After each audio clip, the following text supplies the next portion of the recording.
Careful what you wish for kind of day. A tremendous amount of rain washed over our area today. Much calmer now, but low-lying areas inundated as the storms pass through. This includes Ellison Park and areas around Panorama Trail in Penfield. Atia Collins was there earlier today. She joins us now from Rochester.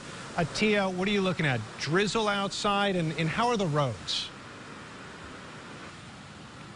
What that is, you can still feel that rain, and just a couple hours ago this underpass was filled with water. Now it's a little drier, and that's after hours of rain falling across the area, flooded roads, and not only roads but also left many homeowners pumping out their basements.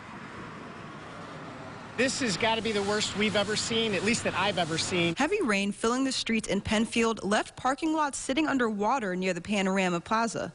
Caution tape blocked off a piece of roadway nearby that the Water Authority was working to fix, possibly a pipe break.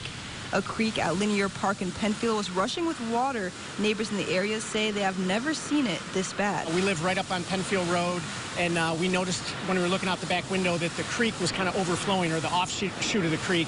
So we decided to come down here, and we just couldn't believe what we saw. This is absolutely the worst I've seen it in 30-some years. First responders were on scene briefly at the park for the report of two men being swept underwater in Irondequoit Creek.